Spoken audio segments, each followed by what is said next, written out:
Shalom, selamat pagi Bapak Ibu yang dikasihi Tuhan dan saudara sekalian. Sebelum kita masuk ke dalam firman Tuhan, mari kita sama-sama berdoa. Tuhan Yesus, kami mengucap syukur dan berterima kasih buat semua kebaikan-Mu di dalam hidup kami. Hingga saat ini kami dalam keadaan yang sehat. Kami percaya bahwa kuasa firman-Mu hari ini mengubahkan setiap kami. Kuasa firman-Mu hari ini menyembuhkan setiap kami. Terima kasih Bapa, kami akan belajar kebenaran firman-Mu. Dalam nama Tuhan Yesus Kristus kami telah berdoa.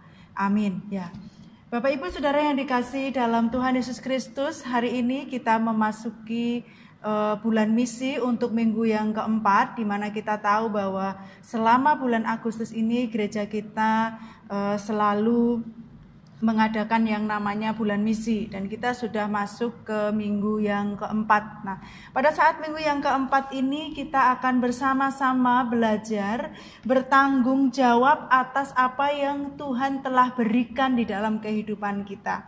Bertanggung jawab, terutama di sini kita nanti akan belajar di dalam Matius, bertanggung jawab atas harta yang Tuhan berikan bagi kita. Ya, kita akan bersama-sama membuka di dalam Matius pasal 25 ayat yang ke-14 sampai dengan ayat yang ke-30. Nah, Bapak Ibu Saudara yang terkasih di dalam Tuhan Yesus Kristus, Matius 25 ayat 14 sampai dengan ayat yang ke-30 cukup panjang ya.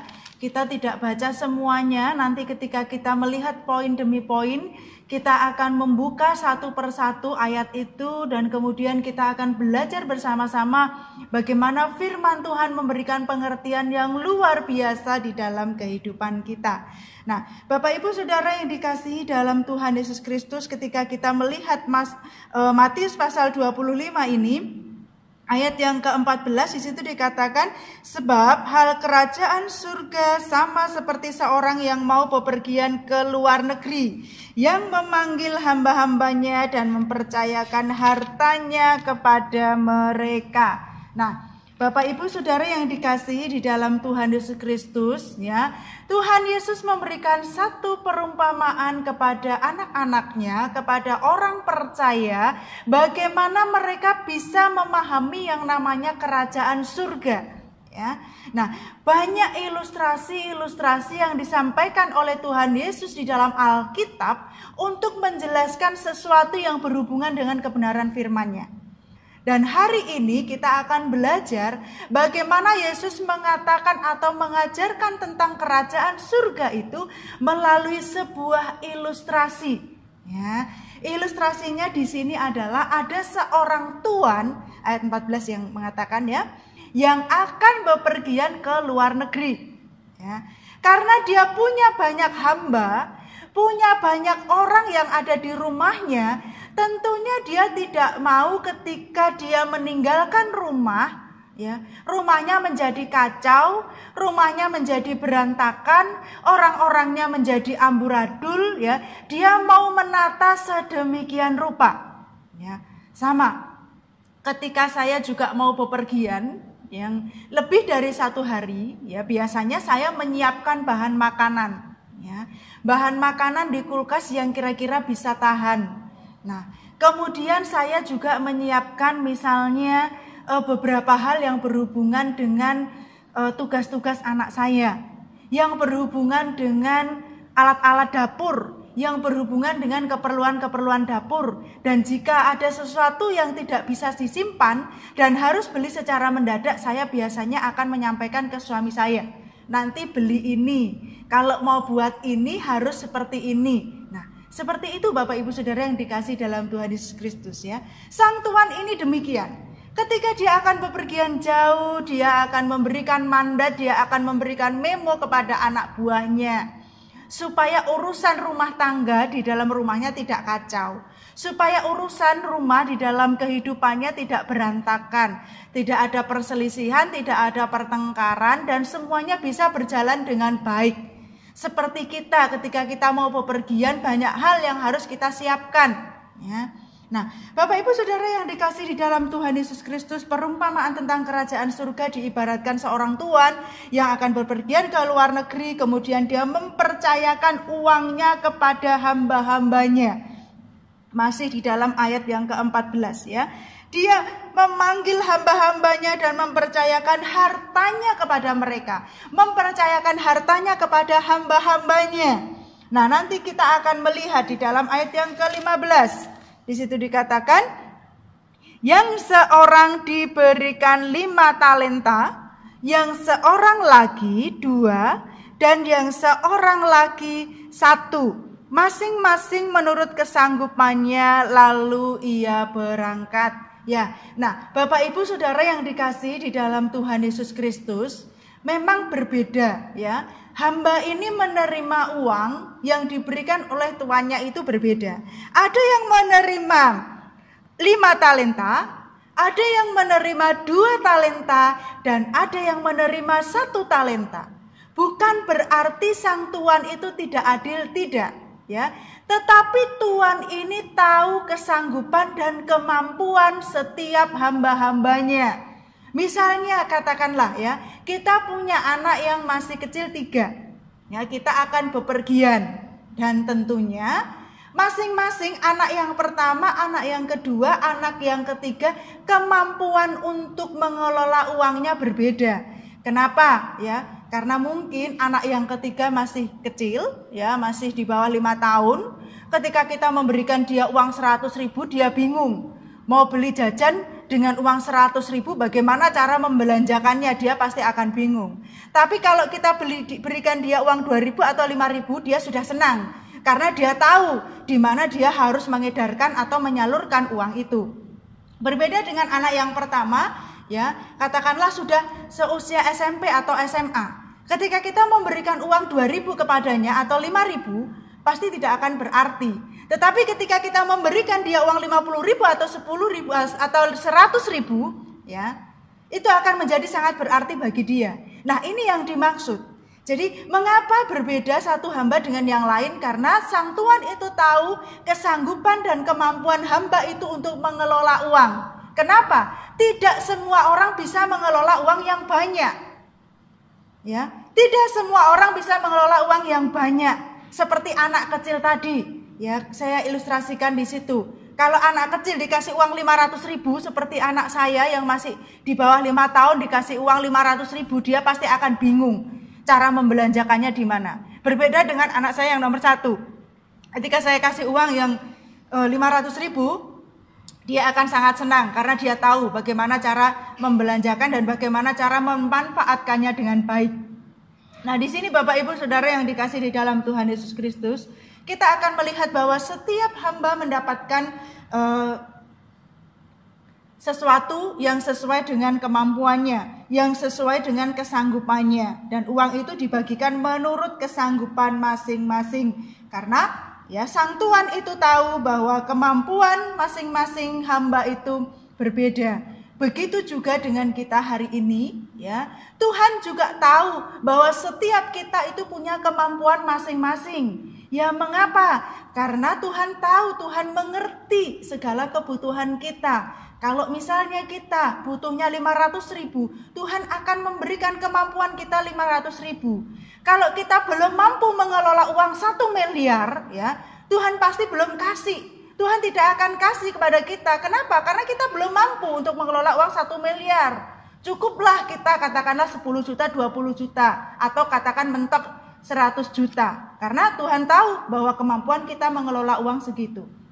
Nah, Bapak Ibu Saudara yang dikasih di dalam Tuhan Yesus Kristus, talenta itu adalah ukuran. Ya, ukuran yang dipakai pada saat itu. Ya, di mana 1 talenta itu diukur, ya, atau 1 talenta itu disamakan dengan 3.000 sikal. Nah, 3.000 sikal itu berapa? 3.000 sikal itu adalah seperti 34 kilogram. Di mana 34 kilogram itu di dalam perjanjian baru, ya, itu bernilai uangnya itu 6.000 dinar. Nah, 6.000 dinar. 1 dinarnya berapa? 1 dinar itu seperti 1 hari upah pekerja. Ya. Kalau kita kerja 1 hari upahnya berapa, ya, itulah yang kita terima. Pada saat itu orang kerja 1 hari itu dibayar 1 dinar. Kalau misalnya saat ini, ya, saat ini kita menerima upah 1 hari itu 50.000. 50.000, kemudian kita kalikan 6.000, berarti ya hamba itu ketika dia menerima 1 talenta, ya berarti dia menerima 300 juta. Tapi kalau upah ya saat ini yang kita terima 75.000, berarti hamba yang menerima 1 talenta itu menerima uang 450 juta. Berbeda kalau misalnya upah saat ini 100.000, berarti hamba yang menerima 1 talenta itu berarti dia menerima 600 juta. 600 juta bagi saya itu adalah uang yang sangat banyak. Apalagi yang menerima 2 talenta. Berarti kalau yang menerima 2 talenta berarti dia menerima uang 1,2 miliar. Kalau yang menerima 5 talenta ya berarti ya kalau kita kalikan ya 6 kali 5 berarti berapa ya, 600 juta dikalikan 5 bisa 3 miliar. Nah, Bapak Ibu Saudara yang dikasih di dalam Tuhan Yesus Kristus, saya rasa itu uang yang cukup banyak, lebih dari 3 miliar ya yang menerima 5. Nah, Bapak Ibu Saudara yang dikasih di dalam Tuhan Yesus Kristus, bagaimana kalau kita menerima uang yang segitu banyak ya? Saya secara pribadi pasti akan bingung cara pakainya ya. Saya mau bingung ini mau saya pakai apa ini uang 5 miliar, 3 miliar, 600 juta ini. Katakan kalau saya sudah mengenal tipe mobil, sekali beli mobil udah selesai. Coba kita melihat tayangan di televisi ya. GTV saya sering nonton, ada yang namanya uang kaget ya.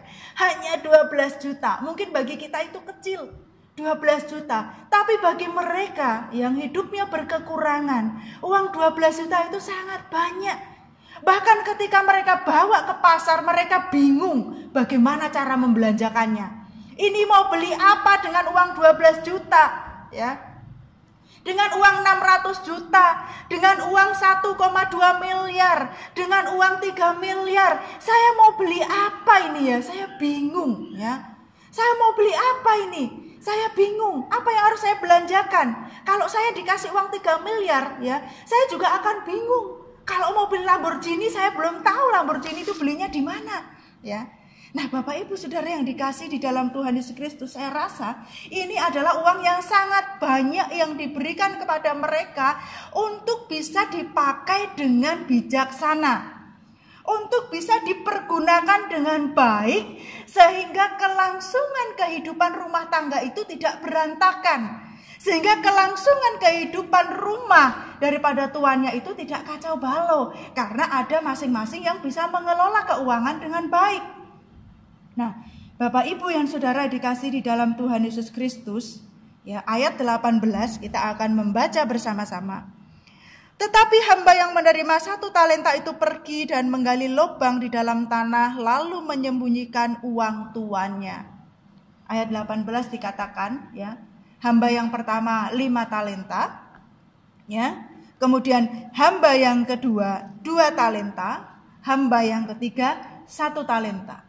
Hamba yang ketiga, ya, dia langsung cepat-cepat ketika menerima uang 600 juta, ya, dia cepat-cepat menggali lubang, dia menyimpan uangnya itu di dalam lubang. Dia berpikir ketika dia simpan, ya, uangnya itu akan aman, ya. Kemudian dia tidak punya resiko, ya. Saya rasa hamba ini juga bukan mencuri atau menghabiskan uang tuannya, tetapi dia ketika menerima langsung dikubur. Kalau saya boleh katakan, orang yang seperti ini, ya, orang yang seperti ini dalam tanda kutip, ya, kurang bijaksana atau bodoh. Ya. Kalau kita sekarang, ya, jangankan kita, anak kecil atau orang yang stres sekalipun ketika dia terima uang, keinginan yang ada dalam pikirannya apa? Belanja. Keinginan yang ada dalam pikirannya apa? Menghabiskan uang itu. Atau mungkin membeli sesuatu yang berguna untuk dirinya dengan memakai uang itu. Tetapi hamba yang ketiga ini tidak. Dia cepat-cepat menggali lubang, kemudian dia kubur uang itu tanpa dia apa-apakan. Bapak Ibu Saudara yang dikasih di dalam Tuhan Yesus Kristus, kalau kita bisa menilai apakah hamba itu baik, oh saya kira baik. Dia tidak mencuri, dia juga tidak menghabiskan uang tuannya. Itu baik. Tetapi dia dikatakan tidak baik dan tidak setia, ya. Dia dikatakan jahat dan malas. Mengapa? Nanti kita akan belajar. Ayat yang ke-21 sampai 23 dikatakan di situ. Ya, maka kata tuannya itu kepadanya, baik sekali perbuatanmu itu, hai hambaku yang baik dan setia. Engkau telah setia dalam perkara yang kecil, aku akan memberikan kepadamu tanggung jawab dan perkara yang besar. Masuklah dan turutlah dalam kebahagiaan tuanmu. Lalu datanglah hamba yang menerima 2 talenta itu. Katanya, Tuan, 2 talenta Tuan percayakan kepadaku. Lihat, aku telah beroleh laba 2 talenta. Maka kata tuannya itu kepadanya, baik sekali perbuatanmu itu, hai hambaku yang baik dan setia. Engkau telah setia memikul tanggung jawab dalam perkara yang kecil. Aku akan memberikan kepadamu tanggung jawab dalam perkara yang besar. Masuklah dan turutlah dalam kebahagiaan tuanmu. Tapi hamba yang pertama dan kedua dikatakan sebagai hamba yang baik dan setia. Kenapa? Karena dia bisa mengelola uang itu, bahkan bisa mengembangkan, bertanggung jawab atas uang itu, mengelola dengan baik. Bukan berarti kita harus membungakan uang itu, tidak Bapak Ibu Saudara ya. Ini adalah bentuk tanggung jawab, bagaimana ketika kita diberi tanggung jawab, masalah keuangan kita pakai dengan baik ya. Kita salurkan dengan baik. Jika memang itu untuk Tuhan, kita kembalikan untuk Tuhan. Jika memang itu untuk orang yang membutuhkan, kita berikan itu kepada orang yang membutuhkan. Jika memang itu untuk memenuhi kebutuhan, kita pakai untuk memenuhi kebutuhan dengan baik dan bijaksana ya. Dalam tanda kutip, bukan berfoya-foya dengan menggunakan keuangan orang lain. Nah, Bapak Ibu Saudara yang dikasih dalam Tuhan Yesus Kristus, hamba yang ketika disebut hamba yang jahat dan malas, mengapa?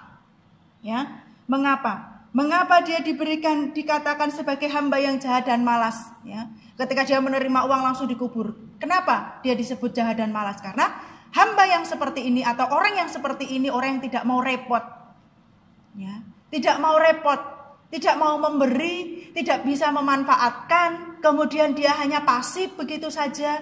Ya, kemudian dia tidak bisa berbuat apa-apa. Ya, kenapa? Karena kalau dia tidak mengelola uang kan dia tidak perlu repot. Tinggal tidur saja, uang sudah ada di situ, tidak akan berubah, tidak akan hilang. Ketika nanti Tuhan datang bisa langsung diberikan. Tetapi kalau dia harus mengembangkan, memakai itu dengan bertanggung jawab, dia repot. Mengapa? Ketika harus disumbangkan, ya, dia harus cari mana tempat yang bisa menerima sumbangan dengan baik. Ketika itu harus dibelanjakan, dia harus cari tempat bagaimana itu bisa dibelanjakan dengan baik dan berguna. Ketika dia harus memberikan persembahan kepada Tuhan, dia kan harus memberikan dengan tulus, datang beribadah, memberi persembahan. Tetapi hamba ini tidak. Dia langsung mengubur begitu saja, kemudian dia tidak berbuat apa-apa, tidak melakukan apa-apa, namanya seorang hamba, ya. Dia tidak bekerja, tidak melakukan apa-apa, ditinggal tidur aja, apa yang dikasih dia langsung taruh begitu saja, sehingga hamba ini dikatakan dengan hamba yang malas. Bapak Ibu Saudara yang dikasih di dalam Tuhan Yesus Kristus, pelajaran apa yang bisa kita petik pada hari ini tentang yang namanya talenta ini ya. Hal kerajaan surga itu diumpamakan ya seperti seorang tuanya yang pergi mempercayakan talenta kepada hamba-hambanya, dan kemudian apa yang terjadi dari 3 kisah hamba ini kita bisa melihat bahwa setiap orang diberikan kepercayaan sesuai dengan kemampuannya atau sesuai dengan kesanggupannya. Saat ini Bapak Ibu Saudara ya, mungkin berkat kita, rezeki kita satu dengan yang lain itu berbeda. Ada yang mendapatkan 100.000, ada yang mendapatkan 5 juta, ada yang mendapatkan 200.000. Mengapa itu berbeda? Bukan berarti Tuhan tidak adil. Ya, Tuhan kita itu adil. Kenapa? Karena belum saatnya kita bisa mengelola yang 5 juta itu, sehingga Tuhan masih mempercayakan 200.000. Ketika nanti saatnya kita bisa mengelola, ya, Tuhan mempercayakan yang 200.000, kita bisa mengelola dengan baik keuangan itu, ya, Tuhan pasti akan mempercayakan yang lebih besar dari itu, ya. Tidak menutup kemungkinan ketika saat ini kita hanya dipercayakan 100.000, ke depan kita bisa dipercayakan 1 miliar, amin, ya. Kita bisa dipercayakan 1 miliar, ya. Kenapa? Karena kita sudah setia, ya, bertanggung jawab atas keuangan kita. Kita pakai dengan baik, kita pakai dengan yang sebenarnya, kita pakai dengan yang sesungguhnya, kita pakai untuk mempermuliakan nama Tuhan, ya. Suatu saat pasti Tuhan akan memberkati, akan memberikan yang lebih besar daripada tanggung jawab itu. Jangan iri, ya. Kemudian jangan mengeluh kepada Tuhan, jangan bersungut-sungut kepada Tuhan, jangan menuntut kepada Tuhan. Tuhan, dari dulu kok saya ini masih saja gaji saya ini Tuhan 1 juta. Ya. Kita harus koreksi diri Bapak Ibu. Mengapa gaji kita masih 1 juta? Karena kita hanya bisa mengelola 1 juta. Kita belum bisa mengelola yang lebih dari itu dengan bijaksana. Bijaksana artinya apa? Kebutuhan pokok yang diutamakan, bukan untuk kepentingan sendiri. Terlebih kepentingan Tuhan. Di masa pandemi atau di masa COVID ini, ya, ketika kita punya berkat lebih, banyak orang yang membutuhkan. Salurkan itu dengan baik. Ketika kita sudah memberikan dengan baik, kita menyalurkan dengan baik, kita memakai dengan baik, Tuhan akan memberkati kita lebih dari itu. Amin. Tuhan akan memberikan yang terbaik. Memberkati lebih dari 1 juta. Memberkati lebih dari 5 juta, bahkan mungkin sampai 1 miliar. Bapak Ibu Saudara yang dikasih di dalam Tuhan Yesus Kristus, apa yang terjadi pada hamba yang ketiga ini bukanlah sesuatu hal yang bisa kita contoh. Baik, tetapi dia tidak bijaksana. Ya. Polos, lugu, tetapi dia tidak menjadi berkat.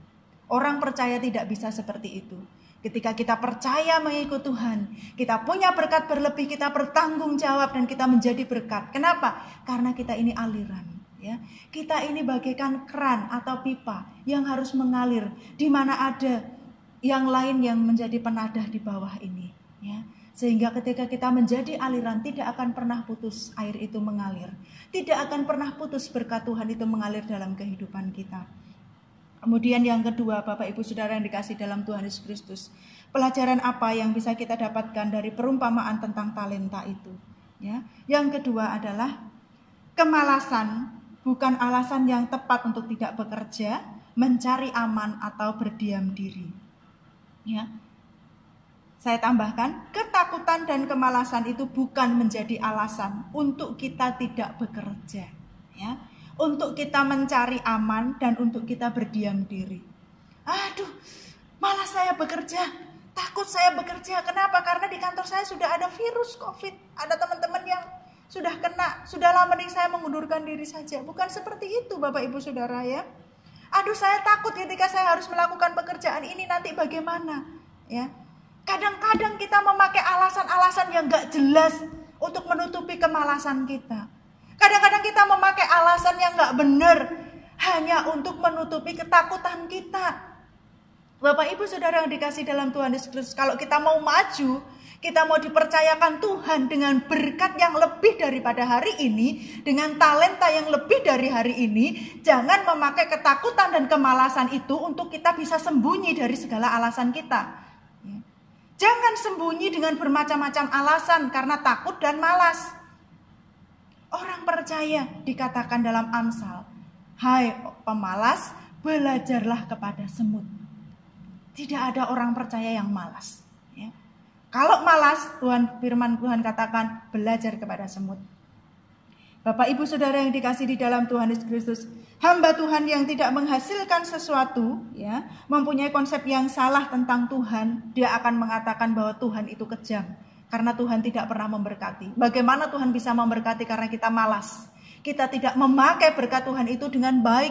Kita tidak memakai talenta yang Tuhan berikan itu sesuai dengan sejalan dengan kebenaran firman-Nya. Hanya kita pakai untuk diri sendiri, untuk hidup foya-foya, untuk hidup kesenangan kita sendiri tanpa kita peduli orang lain, tanpa kita peduli keluarga, tanpa kita peduli Tuhan. Itu yang lebih parah lagi Bapak Ibu Saudara. Ya. Firman Tuhan mengajarkan, berilah yang terbaik kepada Tuhan. Apakah selama ini kita sudah memberikan yang terbaik kepada Tuhan? Ya. Jangankan memberi yang terbaik, yang menjadi tanggung jawab rutin kita ya di hadapan Tuhan setiap bulan, kita tidak pernah ambil bagian. Bagaimana Tuhan mau mempercayakan lebih? Karena kita sendiri tidak pernah bertanggung jawab. Kita sendiri tidak pernah memberikan apa yang seharusnya menjadi hak Tuhan. Apa yang seharusnya menjadi milik Tuhan, Bapak Ibu Saudara yang dikatakan. Ya. Tuhan berkata, lebih baik berikan talentamu kepada yang lain yang akan mengerjakannya daripada engkau tidak menggunakannya. Karena yang menghasilkan akan dipercayakan lebih banyak oleh Tuhan untuk diputar kembali bagi Tuhan. Yang menghasilkan akan dikembalikan kepada Tuhan dan diputar kembali untuk pekerjaan Tuhan. Nah, itu Bapak Ibu Saudara yang dikasih dalam Tuhan Yesus Kristus. Hari ini menjadi tantangan di dalam setiap kehidupan kita secara pribadi. Apakah kita sudah memberikan yang terbaik untuk Tuhan? Apakah kita sudah menggunakan yang Tuhan percayakan itu di dalam kehidupan kita dengan baik? Dan terlebih-lebih untuk pekerjaan Tuhan. Dan terlebih-lebih untuk mempermuliakan nama Tuhan. Apakah kita sudah melakukan itu Bapak Ibu Saudara? Ya, saya mengajak Bapak Ibu Saudara pada hari ini kita bersama-sama mengambil komitmen di hadapan Tuhan.